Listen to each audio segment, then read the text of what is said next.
Welcome to my channel drawing dreams. আজ তোমাদের সামনে আমি নিয়ে চলে এসেছি আবার ফিগার ড্রয়িং। তোমরা চেয়েছো আমার কাছে যে ফিগার ড্রয়িং কিভাবে হয় সেটা দেখাতে। তো দেখো, আমি আজকে একটা লেডির ফিগার ড্রয়িং করছি। প্রথমে আমি মুখটাকে ওভাল করে নিয়েছি, ডিমের মতন আর কি। তারপরে দেখো, গলাটা একটুখানি নামিয়ে কাঁধ একটু স্ল্যান্টিংভাবে কাঁধ করে নিয়েছি, এবং ফিগারের মানে মিডিল পোর্শনটা একটু মানে বক্স মতন পুরোটা করেছি ঠিকই, কিন্তু বক্সটা নিচের দিকে একটু সরু করেছি। আর নিচ থেকে আমি যেটাই পরাই, সেটা শাড়ি হোক বা স্কার্ট হোক, যাই পরাই না কেন, আমি এভাবে একটা জাস্ট শেপ করে নিয়েছি। তারপরে দেখো, হাত দিয়ে দিয়েছি। হাতে কিন্তু পুরোটা হাত করিনি, শুধু আপাতত একটা লাইন টেনেছি যে হাতগুলো কীভাবে বেন্ট হবে সেই লাইন টেনেছি। তারপরে আস্তে আস্তে হাত এবং দুদিকেরই হাত আমি করছি। তোমরা একটা জিনিস মাথায় রাখবে, আমরা জামা কাপড় যাই পরাই না কেন, ভেতরের যে স্ট্রাকচার যেটা আর কি ফিগারের, সেটাকে আমাদের একটু করে নিতে হবে, যেটাতে আমাদের বুঝতে সুবিধা হবে যে এবারে তুমি জামা কাপড় যেভাবে পরাও, সেটা তুমি শাড়িও পরাতে পারো, যে কোনো ধরনের। আমি যেরকম এখানটাতে চুড়িদার পরিয়ে দিয়েছি, তো তোমরা বিভিন্ন ধরনের ড্রেস পরাতে পারো, তবে ভেতরের স্ট্রাকচারটাকে আগে কমপ্লিট করে নেবে। তো দেখো, আমি এখানটাতে একটু চুড়িদার পরাবার পর এই যে পাটাকে আমি করছি, যেহেতু ও হাঁটছে, তাই একটা পা একটু সামনের দিকে আর একটা পা একটু পেছনের দিকে করেছি, যে হেঁটে যাচ্ছে। হাতে আমি আপাতত কিছু ধরাইনি, যে হাতটা বেন্ট করে আছে। এটাতে তোমরা মনে করো গরমকালের কোনো সিনারি হয়তো করছো, তাহলে সেক্ষেত্রে একটা ছাতা ধরিয়ে দিলে, বা মেবি আইসক্রিম ধরিয়ে দিতে পারো, গরমকালে খেতে যাচ্ছে। সেটা তোমাদের উপর ডিপেন্ড করছে। আমি আপাতত হাতে কিছু ধরাইনি, বাট হাতটাকে ওইভাবে ড্রয়িং করেছি। এবার দেখো, পুরো ড্রয়িংটা হওয়ার পর আমি স্কেচ পেন দিয়ে, ব্ল্যাক স্কেচ পেন দিয়ে পুরো আউটলাইন বর্ডারটা টেনে নিচ্ছি।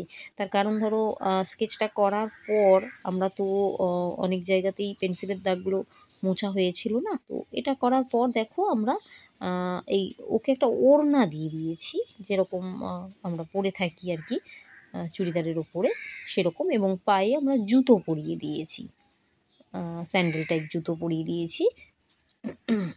এবারে দেখো, আমরা কালারে চলে যাচ্ছি। কালার প্রথমেই আমরা স্কিন কালারে একটু ব্রাউন কালার লাগিয়ে নেব। একটা জিনিস মাথায় রাখবে, ব্রাউন কালারে যেখানটাতে লাগাবো ব্রাউন কালারটা, তার মানে অপোজিট সাইড থেকে আমাদের লাইটটা পড়ছে, এবং ব্রাউন কালারটা যেখানে আছে সেখানে আমাদের লাইটটা পড়ছে না, সেই হিসেবে আমরা ব্রাউন কালারটাকে লাগাচ্ছি। তো আমরা দেখো, মুখ, গলা এবং হাত এবং পা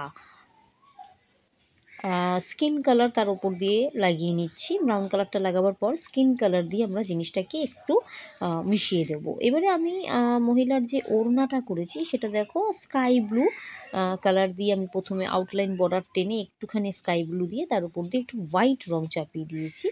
এবং মহিলার যে জামাটা আর কি আমি করেছি, আমি পিঙ্ক কালার নিয়েছি। তবে পিঙ্ক কালার তো শুধু দিলে চলবে না, কারণ জামার কিছু ভাঁজ থাকে, সেই ভাঁজগুলো বা ডিজাইন যেটাই বলো না কেন, সেইটাকে দেখাবার জন্য আমি একটুখানি মেরুন কালার ইউজ করেছি। এবং তারপর কিন্তু আমি সেই পিঙ্ক কালার দিয়ে মেরুন কালারের ওপর দিয়ে জিনিসটাকে মিশিয়ে দিচ্ছি, যাতে ডার্কের জায়গাগুলো, মানে জামার যে ভাঁজগুলো, যাতে ডার্ক কালার দিয়ে বোঝা যায়, আর পিঙ্ক কালার জামাটার কালার সেটা যাতে বোঝা যায়। এবং ওটা পুরোটা করার পর একটু হোয়াইট দিয়েও আমি ঘষে দিয়েছি। এবারে দেখো, যেহেতু চুড়িদারের ওপরের ওড়নাটার কালার যা, সেই হিসেবে প্যান্টের কালারও আমি তাই করে দিয়েছি। ব্যাস, আমাদের আঁকাটা মোটামুটি শেষ হয়েই গেছে। এবার আমরা চুল, যেহেতু আমি এখানে গ্লাস মার্কার ইউজ করেছি, তোমরা যদি পারো অন্য কিছুও ইউজ করতে পারো। দেখো আমার আঁকা কীরকম লাগলো।